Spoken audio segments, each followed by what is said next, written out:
for SK to pick it up here. Trying to walk through the smoke, but it's just not going to happen. SK Gaming, second major championship in a row. They are your winners. Despite Fnatic's best efforts, it goes the distance, it goes all 3 maps, and we have our champions, the best team in the world, Ninjas in Pajamas! Red touching the bomb, are they going to peek? Holding it now, and there is it. It's just out of Flamey, it's not going to happen. Astralis have won the face at London main. There's no time! He just has to watch that clock tick down! This is it! Na'Vi have taken the major!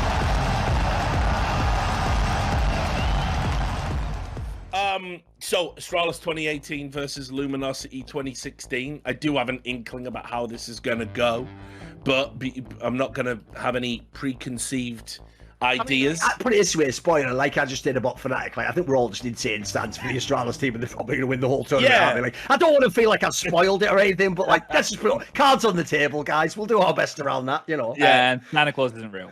Yeah, exactly. Or wasn't. Jason found that out the hard way one time. What is it called? Put up or shut up or go look it up.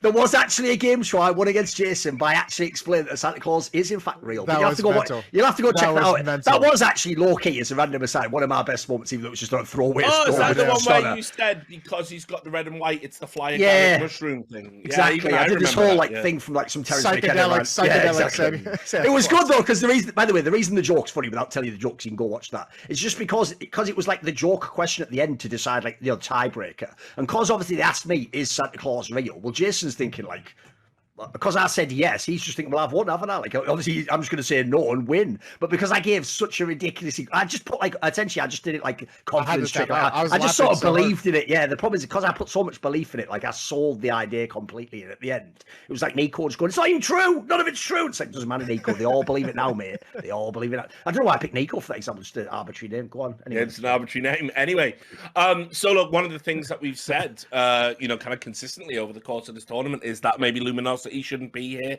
Jason obviously aggrieved. He doesn't concur with that. But just to make, I will say that was the one. Yeah, was so shady. That was fucked. I just want to throw that out there. No, the thing is, I do actually think that is just like with this Na'Vi one we just did in the semis. That is one that I think back on, and I can still go the other way myself on it. Like, there's a hard one, wasn't it? That was a tough one. Well, okay, so much like we did for Na'Vi in the previous round, let's start by talking about the high point of 2016 for the Brazilian core, and that is, of course, the emergence of Coldzera. And in 2016, we talked about how great Olaf Meister was. Obviously, Coldzera was the #1 player in 2016. I think he was the first ever player to go back-to-back. Not that it's relevant to this particular argument, but let's talk about how good, Pete Coldzera was. And in, I think Get Right went back-to-back, but anyway, whatever. Oh, did he? I would think he won 2013, 2014. Yeah, you're right. So, I always forget the dark sort of early days of CSGO. Yeah, it's like, it's crazy as well, thinking back to like the 10-year anniversary as well, with all the revisionist history that's going on. Oh, yeah, we always loved it. Oh, mate, the worst one of CSGO. Here's the maddest one of all. Normally people take their licks for actual like beta CSGO or the first year when it was utter shit and they had that famous forum that Valve never checked and the game was terrible. Even though the worst thing ever is we had to go through like 4 or 5 years of fans who didn't play that version going, hey, you said this game wouldn't be good. Sonic, you idiot. Why didn't you think this would be amazing? Even though it was terrible. It's worse than this. I got licks the other day because someone found a column I wrote when they just announced the concept of CSGO. Now, the point I made in the column essentially was like they farmed it out to another developer, like another people who made fixed source, etc. So if you know all these cynical things, and in fact, if people don't know at the time, they were even messaging it to all the people to go into that thing in Seattle of like, oh, it's not actually like a replacement though. It's not CSGO 2. This is just like another version in the franchise. So even though they were actually, by the way, downplaying expectations and making it sound like maybe it's just another, they almost made it sound like Condition Zero or something, like just some side game. So if people don't know, like no one knew back then it was going to be an enormous game. And in fact, sadly, most of us thought that was the end of Counter-Strike. We thought it's just like Counter-Strike is going to be a side game now. It's like StarCraft's the game now, guys, or League of Legends or something. I don't even mind putting my cards on the table. I want to say it must have been literally just before the fucking skins update, where I think I said, listen, I think I wrote a column and basically like tweeted it out, and I just said I think we all need to accept that CS:GO is never going to be the game we want it to be. Totally legit take, and that was that. All the pros were disappointed in it where it was, and and I said I'm going to focus covering other games because I don't think it's going to be successful. And listen, at the time, you have to understand, Valve weren't even taking ownership of it. It was a hidden path project. It was like an outsourced game. All the pros were mega disappointed in it. The game had a ton of problems. I'm not just even talking about the stuff we overcame from the beta. But... So remember, by the way, this is when Dota 2's just popping off. Like, it's like the biggest game in the universe, and all the TIs and stuff, of course. That was like the main shit Valve was into. Yeah, but then obviously we got the skins update, and suddenly, that was the little accelerator pads. I think it was being developed too. They wanted to make it accessible on consoles as well, right? It was going to be like Xbox or something. I think, in fact, that was that's why we have it on. Yeah, that's why we have the circle. That's why it's there. Yeah, exactly. That's why the buy menu's like that. It was literally because they were going to do cross-platform play. I think their logic was this was going to be their way of becoming like COD or something. I always thought that was like the pivot they were trying to make. Yeah.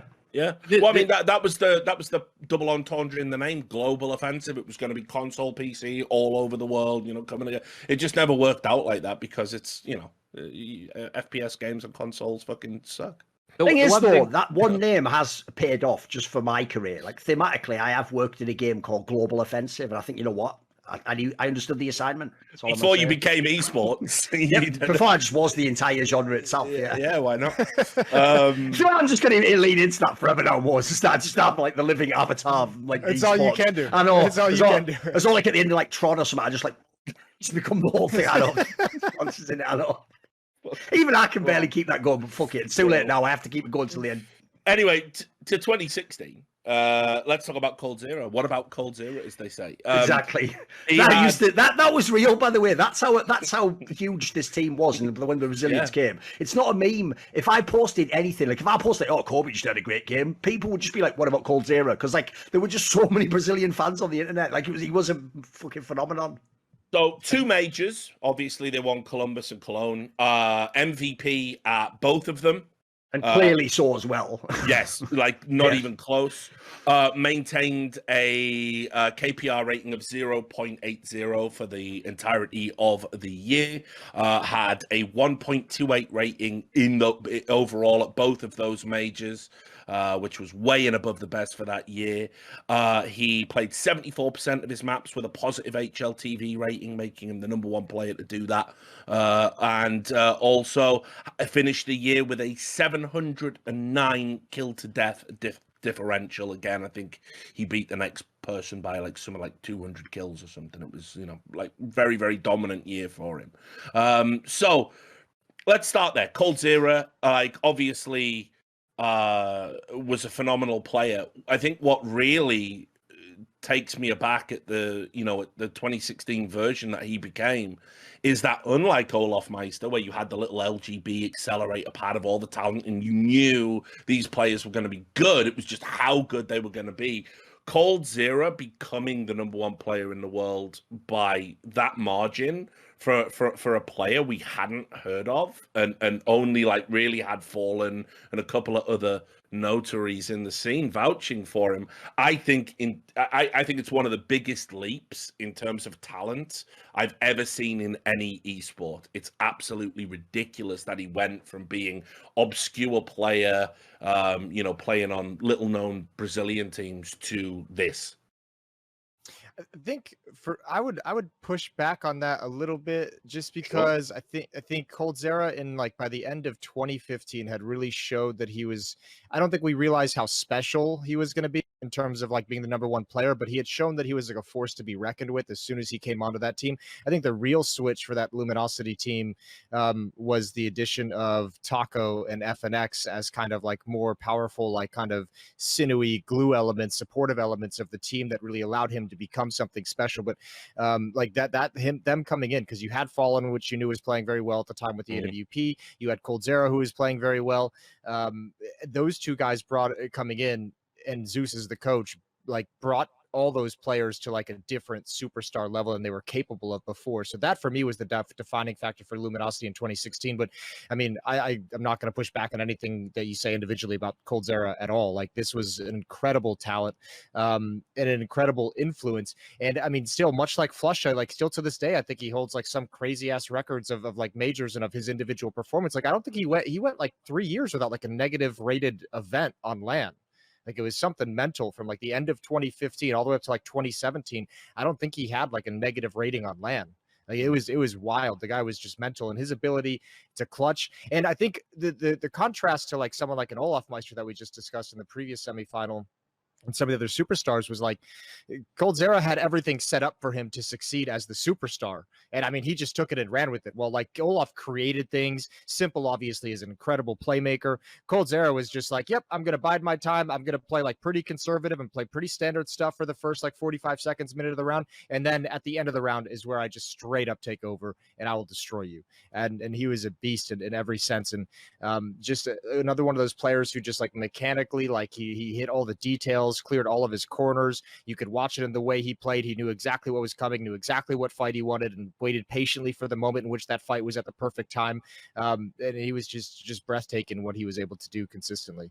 Yeah, that's one thing, by the way, I think is probably underrated about him as a player is when people talk about like all the skills and stuff, like I actually think his game sense was fucking insanely good. Like he seemed in that era, like he was just the best at knowing exactly where you're going to be, where he should be. Like he is an example of a player that despite being number one, like I would say to like young players, go watch those demos, like understand the protocols of how he clears a corner, how he comes into the site, how he takes the info from his team and knows how to go into this 1v2 or whatever. Because I actually think if we're talking about players that have been like number one in the world, considered like best player, this might be the least skilled. I know that sounds ridiculous. Obviously, we're talking about the greatest players because they're all number one, but like normally, like an Amer's the number one player or a guy who does all the highlights. Like this guy was just the ultimate like workman player as well. It's like the consistency of his spray, like crosshair placement, knowing where the opponent's going to be. Like I don't think he even had to like outskill a lot of people. I think his skill level was just at a really high, consistent level, and then his mind just did the rest. I got to play against Coldzera during this period for a little bit, and obviously playing a lot within the North American realms. These were the guys just bodying everybody, right? I think like Cloud9 and Liquid were the next two in line, and then there was like the rest of us. And just playing against these guys, like it wasn't. You could get space, like you could maybe trade and get a little bit of room, and that was all good. But every time you'd try and end the round, we'd get multi-fragged by Coldzera. It's like this just fucking sucks. Like why can't we do these last details? And that's the thing, that he was the closer for the team, right? And that's what he's known for. When people think of his most prolific moments, it's Coldzera in the pressure moments closing. And he had some fucking fire in the belly too. Like when I think of him, I think of Coldzera standing up, like he's getting pissed off. People trying to knife him. Trying to knife me. What the fuck are you doing? I'm fucking Coldzera. Like he had that attitude, and it wasn't shown in his play, right? You would expect that attitude with Fur, right? You'd expect Fur to be like that, but Cold being this guy who I like the waiting, and then for his perfect moment and pounce. And that has to come with game sense, right? Because he's not just a run in there and move the crosshair around 180 degrees and headshot every motherfucker. He definitely had rounds where he looked mechanically brilliant, but it was his positioning. It was the timing of what he did. It was like a step ahead of everybody else at that time. And he was given that rope, obviously facilitated by his sidekick of Taco, right? That it was given a lot because Taco is sacrificing a lot to set him up. But you're going to set somebody like Coldzera up because he will deliver on that promise, right? That's the difference. Is like you could have a player, you could have an in-game leader, you could have whatever for trying to give all that space to a star player who isn't going to close as often as what Coldzera could or what Coldzera did. And that right there is the difference. They knew what they had within this team, and it was functioning exactly as they needed it to do. And that's what makes this guy like.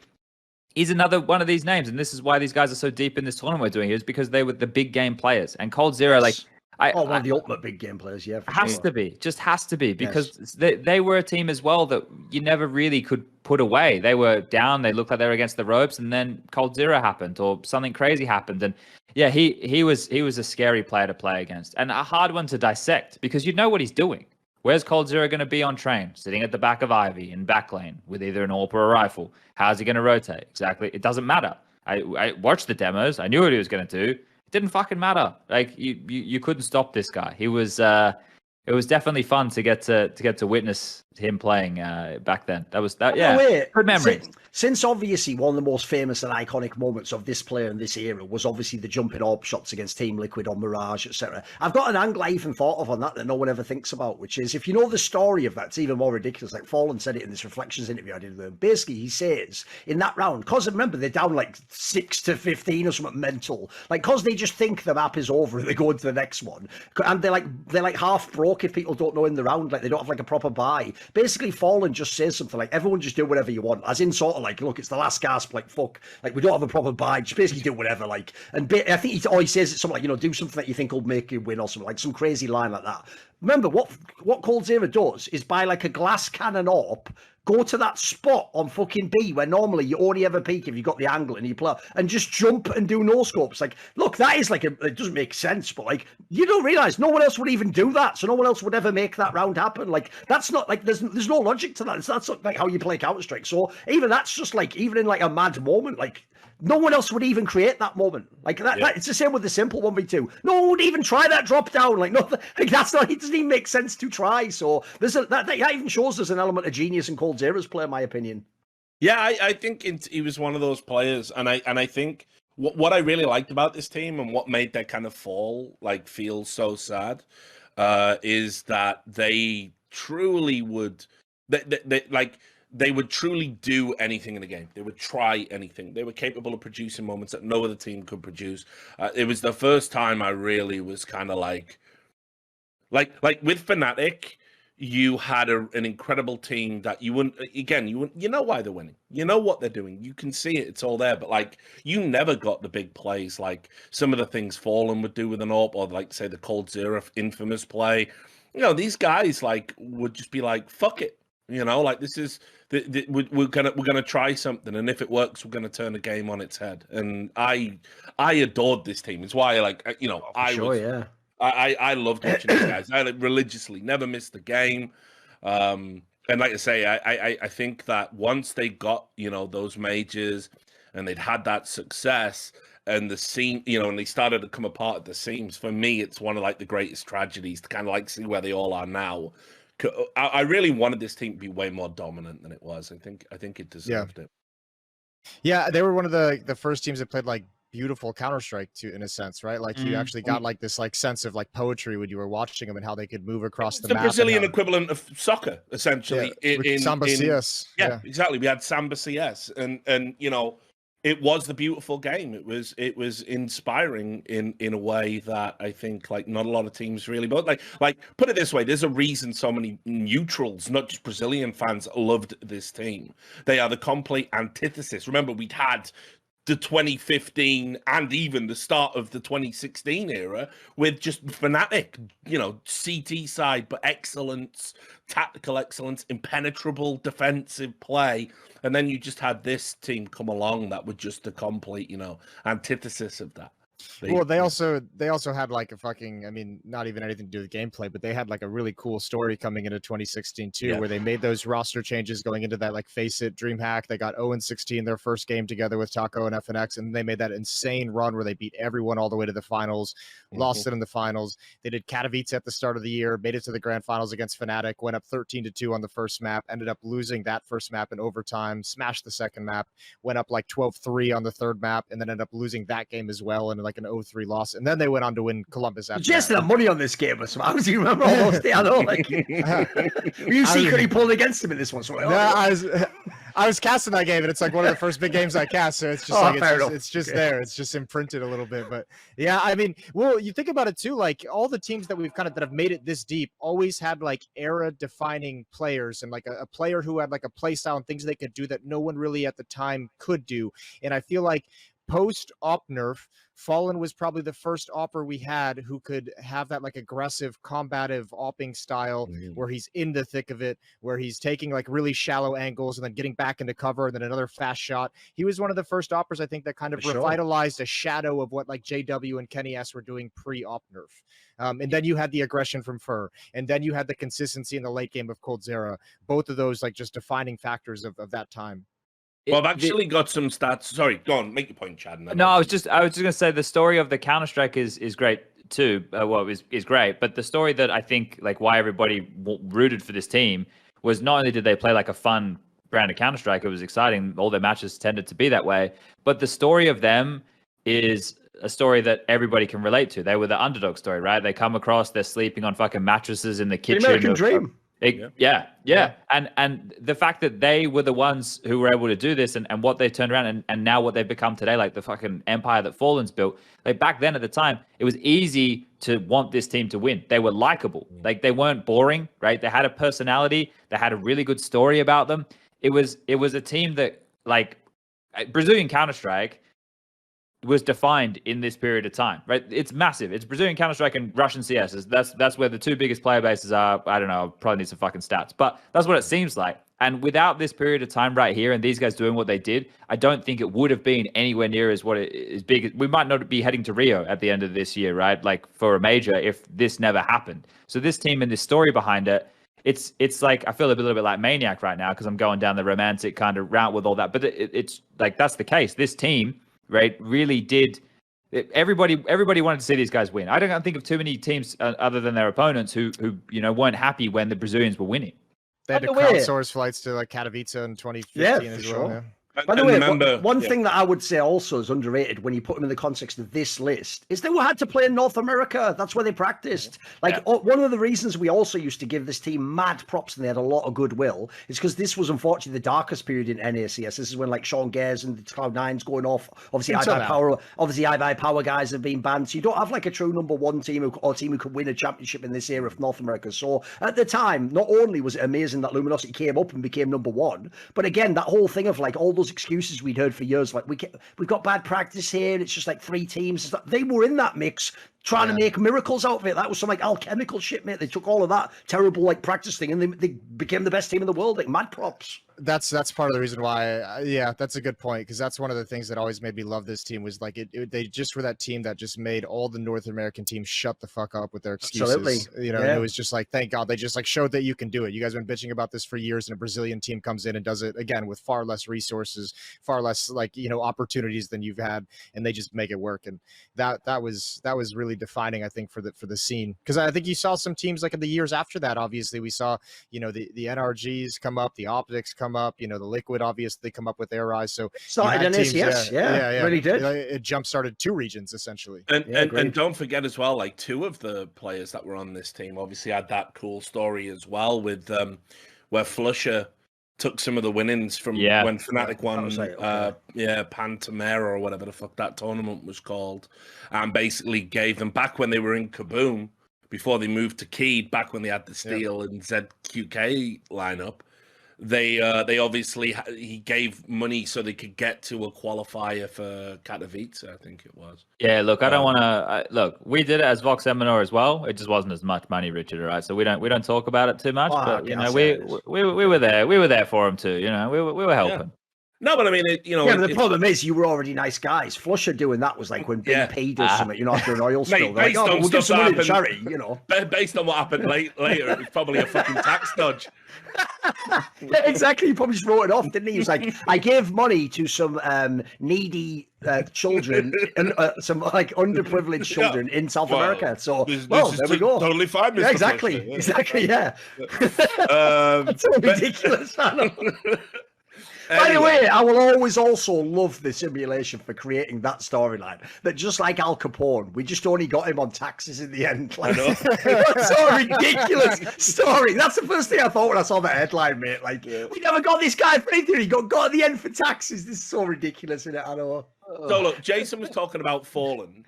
And I know, like me and Duncan, we've had like a disagreement about this for a while now. Where I've always felt that Fallen probably was good value as a number 2 player that year. In previous episodes, obviously Duncan said he definitely doesn't agree in a year where there was Device and Simple, and that was like still vintage era snacks and blah blah blah. But what some of the stats to back up Jason's point, he was the number 1 for opening duel percentage, 63%, 63.9 that year. And he also was the number 2 overall clutch player with 55 clutches. So, I mean, I think that's one thing that's kind of a little bit forgotten about is like Fallen was very good at creating opportunities for his teams because, defensively, if you tried to peek him, he would usually have a good read on you, would usually have the number, but he was also good aggressively as well. I mean, it's like Jason said, for me, the first real standout AWPer in an era where, AWPers suddenly didn't dominate as much. It was kind of like the renaissance of the big green gun. I like the way you put it there. Yeah, I like the way you put it there because that AWPing was different back then. You expected your AWPer to find your openings. Now, I don't know if it's the same. I don't know if you expect your AWPer to necessarally find you an opening, like to maintain. You say, Chad, in the modern day, tons of AWPers are just CT AWPers, really. Yeah. I doubt. Yeah, that's a very good way of putting it. The T-side AWPing back then was a whole lot different to what it is now. I think one of the kids you see who's maybe trying to bring a little bit of that back is like Monacy when he just gets unleashed and is allowed to go and just look for a pick.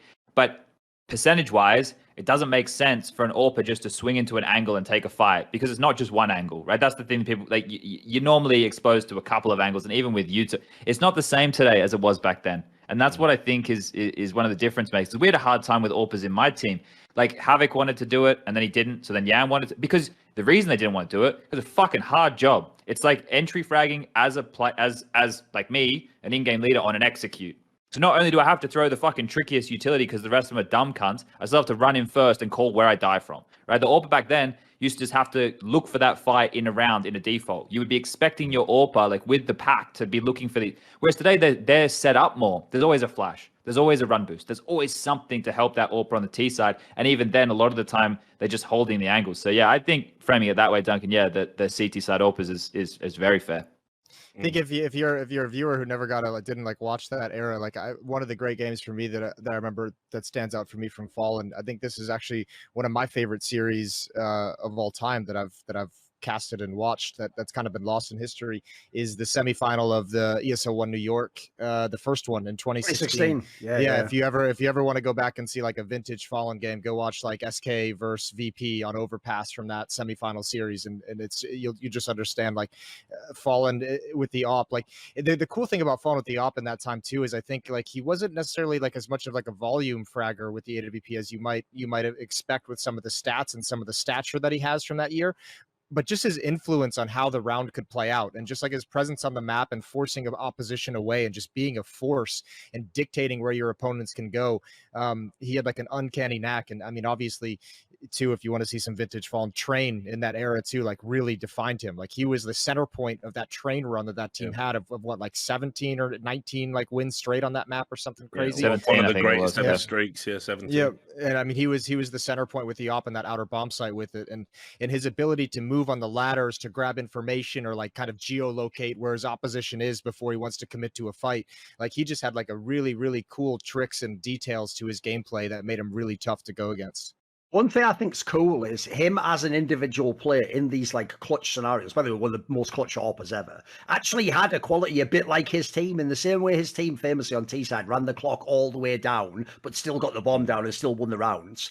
Every time he was in those 1v2s and 1v3 clutches, I noticed this, it's like you're saying, just it's not that he was the biggest fragger ever, he would just get all the kills easily. He would always get that kill though, that if you're the three, you're as long as he doesn't get this one kill, basically we can't lose this. And it's he would always get that one that opens the door to the other ones, then and if you were the opponent or you watched loads of his game, you just got that inevitable sense that was going to happen. It's I got the sense even it was in their head of oh, he's going to get there. And it's all you would ever think sometimes is if this guy just hides 5 seconds longer, they've done it. But then it's always when they would do the peak at the wrong moment. Opens the floodgates, yeah. It just would, yeah, exactly. He would always just get that one last one. So it's funny, I assume if people were pulling against him, they should know how clutch this guy was, because how many times did he just steal it back from your team?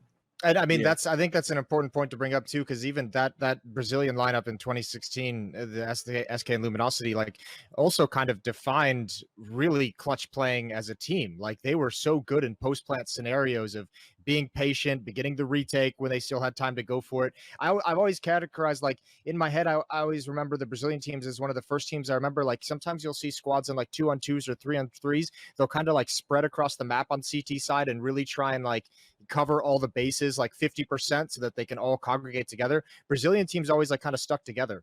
If there was a quiet moment where a team might have left, 2 or 3 of them would stay at the A bomb site, even just wait, just to see if the team was going to come back. And if they wanted to go for the retake, they'd all go to the other side together. They wouldn't like spread out and try and get like one, sneaky kill on the other side of the map and then pull everyone else over, because if you lose that guy, he's gone. But they really stuck together as a team in those retakes. Yeah, I think, the thing with Fallen for me was, like I say, I mean, apart from like individual moments as well, I feel that like he had a real good understanding of, keep in mind he's doing all of this while he's calling, right? So he's got a real good understanding of kind of, how to enable his teammates around him to kind of, make the most of what he was doing. And if you look at the stats and you look at like, if he got a kill, that was pretty much, round over essentially, like they were so good at capitalizing, and I feel a lot of that comes from Fallen's communication, because to be that good of an aggressive an AWPer, and also to be like making calls and micromanaging your team as well. I think when Fallen was on in that in that brief period of time where he was truly excellent in CS:GO, there wasn't really an IGL like him. Like nobody. Yeah, it was. I think the idea of an AWPer in-game leading at the time too was like, I remember heavily debating it on like a number of desks of like, can you be an AWPer and in-game lead? Like, is it even possible to like kind of sit back in the pack with the EWP and cover an angle and cover your teammates while you're also micromanaging and being able to just fire off a fast flick shot or like a pixel shot at the same time? I will say, we're talking so much about the positives. I will say, I mean, this isn't to be like super negative, but one kind of I guess critical flaw Fallen has had, and this is something kind of Yanko pointed out to me when I was talking to him. I called him up to ask him about bringing Fallen into Team Liquid when I was there. He mentioned the one problem he noticed with Fallen in when he was coaching the SK guys was Fallen as an AWPer is so much more impactful and active and involved when he's also the in-game leader. His AWPing ability and his impact dropped off when he wasn't the one in-game leading. So for whatever reason, as an AWPer, incredible skills, he had all the talent for it, but he was just never really as effective as being the AWPer of a team rather than the in-game leader as well. I won't do a whole thing, but just a brief point. If people are wondering, that's one of the reasons why I said he was an overrated player. You notice I never said in-game leader, because people always go the other way on that one. What they do is this: they try and have their cake and eat it. Even though I would argue one of the reasons, by the way, he wasn't like the number 2 player in the world is part of the impact was he was the IGL as well. Like I always thought what was genius on CT side was he would aggressively push an angle with someone covering him, get an early pick on CT, and he's the IGL. So now we can just set up the whole map and to control the team and make sure we got the numbers advantage and we play like that's exactly like the perfect scenario in that case, but the problem is people would try and have their cake and eating it by going, and he's IGLing. So imagine what he'd do without the IGL. It's like, no, bro, that's part of what's making it work, you idiots. Like if you just put him in Kenny S's teams, in Kenny S's spots and said, just AWP, it wouldn't be great. He's not that type of AWPer even. That's the other thing. He's not the AWPer that just goes outside on nuke and just kills all 5 people. Like, he's the AWPer that like gets in there and he's like up close, or he's like waiting late in the round so he knows the numbers and where they are. So like, to me, being an IGL was actually core to the identity of the player as well. Yeah, and keep in mind, I mean, he was quite slippery in terms of, if you look at the stats, if you look at the stats for survivability, he had, again, the best stats in that year. Sure. Which, obviously AWPer's always going to be disproportionate in that because of saving, but he legitimately never put himself in positions where he was, like, giving up cheap kills, which I feel was, like, another major strength. Like, I see a lot of AWPers, especially the ones that want to play aggressive. I see them making stupid peaks all the time, and re-peaks, and riflers are just going to bang your head off. They're that good at the highest level, but it felt if you killed Fallen, you had to work for it. He wasn't giving away anything cheaply. So, that's why I've always rated him. As I said, I mean, look, for me, the most overrated player in CS of all time is Shroud. That's where I stand on it. I don't even think he has like a positive rating at a major, does he? Guess you want to defend your boy here, or what? We what? have 1 or 2 where he has like a decent one, I'd imagine. You'd have like a couple maybe early on. I don't even include Shroud in that conversation because to me it's just like I don't know. He's like not worth putting. I guess that makes him overrated in a sense in my mind. Yeah, exactly.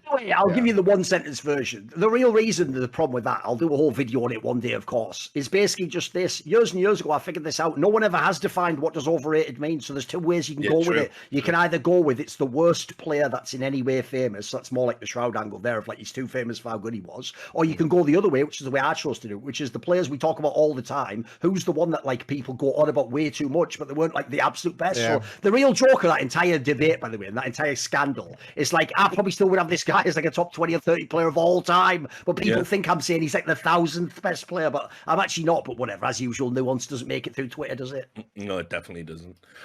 So look, let's talk about their opponents, and I will probably expedite the conversation here so we can get to the final, because I feel like we'll end up repeating ourselves quite a exactly. bit. So let's talk about Astralis 2018. And if there's any topic that has been drained, it would be waxing lyrical / wanking off about Astralis 2018. Like, we've got a bit too much practice at that at this point. We've all got RSI, haven't we? Here we go then. Why does everyone wank off about Astralis 2018? What's the first prevailing sentiment when I mentioned this team to you? You know what? They've got a great term in American sports I'd never heard. I think it comes from the NFL, because obviously it's like a defensive concept you'll heard of. This term is so perfect for this team that it's called a defense that bends but doesn't break. It's the idea that like you give a little bit of room. You don't like try to be harsh as possible, but the idea is we're never going to like give up the touchdown. We're never going to give up the big run. That's what this team was like. Like, mate, you could have a time when you were winning against them. You could run off some rounds against them. They could be down. It could be 15-14. But somehow you always knew like this team is like it's like that fucking quote from Rocky IV, like they're iron. They just don't break. Like, you just the joke is it's almost like you wear yourself out mentally trying to beat them, and at the end you're just like, you win. I surrender. Like, I had that feeling from the other teams. It wasn't even just that you got beat. It's like, fuck, how do you win against this team? They were like they were playing perfect Counter-Strike at that time, right? We've said it many times. They're the ones who made the blueprint for modern day Counter-Strike, of how we do the details of approaching rounds, the efficiency of utility usage, the fact that playing the number advantages, like the simple stuff today that we take for granted. That it never used to be this way, right? You'd play Counter-Strike, you'd have your roles, you'd have your positions, you'd have your strategies. Everybody would understand it to a point, but nobody played it to perfection, right? Nobody in that team stepped a foot out of line. Everybody did everything they had to do within that squad, right, to be a well-oiled machine. You can't think of a weakness in the team. There wasn't a fucking weakness, and it's like AMD versus the NVIDIA card, right? Well, either or. It worked with the processors too. But like, yeah, sure. In the last couple of years, it looks like AMD's got some good shit. But that's because NVIDIA and whatever, they've been holding on to the good shit. Like, that's what it felt like with Astralis. Like, they'd get to a point and they'd be like, okay, cool. We know they've done these nade stacks. We're going to expect this pocket strat. And then they'd tweak it, or they'd come up with something different. And then you'd be like, well, we didn't fucking prepare for this. We didn't even know this shit existed, because they were the ones. I did this one to death, showing people the perfection of the execute they were doing on the B-bomb site of Overpass. The double mollies, where the smoke positions, the way they peeled off around the smokes, the flight paths that they were opening, the flash popping behind the pillar. Fucking hell. It was details. It was layers that we had never seen before. That it was Counter-Strike being played to perfection, and the average fan was bored as fuck. They were bored. Exactly. By the way, that's the funny thing. That's a detail people forget, because now, funnily enough, because they're not the top team anymore, it now became cool to say you always loved them and everyone thought it was the best era ever, even though people complain like a motherfucker. There's another detail, Chad. I tell you what, Astralis always also reminded me of, which is in the UFC in the heyday when George St. Pierre was the champion, right? What people forget is this: all his fights were decisions, and people actually used to complain. And aside from people who love George St. Pierre, a lot of people were like hating on him, being like, he's boring. It's like, no, the reason he's boring, mate, is because your favorite fighter was the other fighter and he just shut him down. That's the worst thing. It's like, it wasn't a war and then this guy won. You feel like it was unfair, because it's like, my guy never got to do his shit. It's like, yeah, because he just shut him down, mate. That's what this Astralis did to all the opponents as well. It's like, all these opponents, like, you think the Navis and Team Liquids weren't good? They were fucking sick teams. They had some crazy players, but when they played Astralis, like, they just made it like, we're just going to shut that down. Yeah, it's going to be a boring game, but we're just going to win. Like, that's just CS for you, mate. Here's a stat to underline the step up in 2018 of what Astralis did in terms of utility, right? So when Cloud9 won the Boston Major, their overall grenade and Molotov ADR, right, was 16.3. So 16.3 damage around from grenades or Molotovs.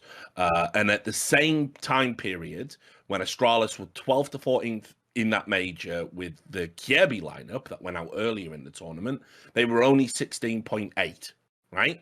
Now, you start progressing through 2018 and you get to like Astralis at Katowice, 24.5, where they placed in the semifinals.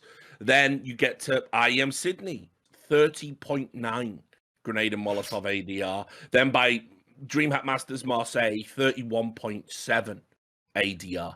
This is average as well.